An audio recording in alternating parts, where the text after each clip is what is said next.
ماہ ذوالقعدہ کی 14ویں تاریخ میں اللہ تبارک و تعالی نے سیدنا حضرت یونس علی نبینا وعلیہ الصلاۃ والسلام کو مچھلی کے پیٹ سے نکالا تھا۔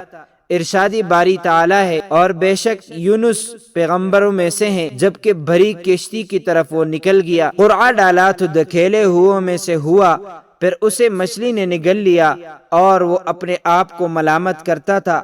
تو اگر وہ تسبیح کرنے والا نہ ہوتا تو ضرور اس کے پیٹ میں رہتا جس دن تک لوگ اٹھائے جائیں گے۔ پھر ہم نے اسے میدان پر ڈال دیا اور وہ بیمار تھا۔ سیدنا حضرت ابن عباس رضی اللہ عنہما اور وہب کا قول ہے کہ سیدنا حضرت یونس علی نبینا وعلیہ الصلاۃ والسلام نے اپنی قوم سے عذاب کا وعدہ کیا تھا، اس میں تاخیر ہوئی تو آپ ان سے چھپ کر نکل گئے۔ آپ نے دریائی سفر کا قصد کیا، کشتی پر سوار ہوئے، دریا کے درمیان میں کشتی ٹھہر گئی اور اس کے ٹھہرنے کا کوئی سبب ظاہر موجود نہ تھا۔ ملاحوں نے کہا کہ اس کشتی میں اپنے مولا سے بھاگا ہوا کوئی غلام ہے، قرعہ ڈالنے سے ظاہر ہو جائے گا۔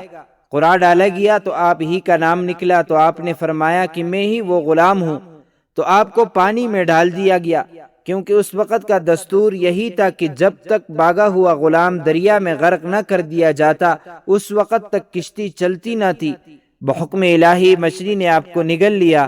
آپ مچھلی کے پیٹ میں 1 دن یا 3 دن یا 7 دن یا 40 دن رہے۔ آپ نے ذکر الہی کی کثرت کی اور مچھلی کے پیٹ میں لا الہ الا انت سبحانک انی کنت من الظالمین پڑھنا شروع کر دیا، تو اللہ جل شانہ نے مچھلی کو حکم دیا تو اس نے سیدنا حضرت یونس علیہ السلام کو دریا کے کنارے ڈال دیا۔ اللہ تبارک و تعالی فرماتے ہیں، اور ذنون کو یاد کرو جب چلا غصے میں بھرا تو گمان کیا کہ ہم اس پر تنگی نہ کریں گے، تو اندھیریوں میں پکارا کوئی معبود نہیں سوا تیرے، پاکی ہے تجھ کو، بے شک مجھ سے بھیجا ہوا، تو ہم نے اس کی پکار سن لی اور اسے نجات بخشی، اور ایسے ہی نجات دیں گے ہم مسلمانوں کو۔ مچھلی کے پیٹ میں رہنے کے باعث آپ ایسے ضعیف اور نازک ہو گئے تھے جیسا کہ بچہ پیدائش کے وقت ہوتا ہے۔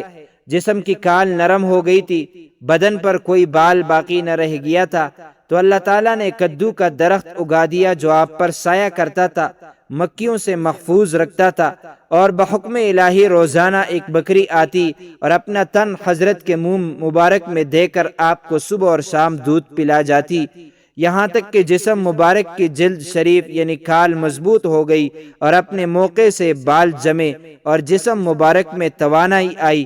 اللہ تعالیٰ ارشاد فرماتا ہے، یعنی ہم نے اس پر کدو کا درخت اگا دیا، اور یہ کدو کا درخت آپ پر ذوالقعدہ کی 17ویں تاریخ کو اگایا گیا تھا بحوالہ عجائب المخلوقات۔ تو معزز ناظرین و سامعین، امید کرتے ہیں آپ کو ہماری ویڈیو اچھی لگی ہوگی۔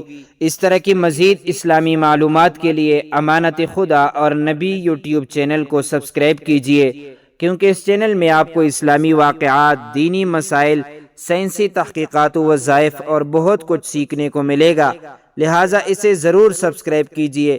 اگر زندگی کے لمحات مزید باقی رہے تو آپ کے لیے ایک اور بہترین ویڈیو بطور تحفہ اللہ تعالیٰ کی رضا کی خاطر پیش کروں گا۔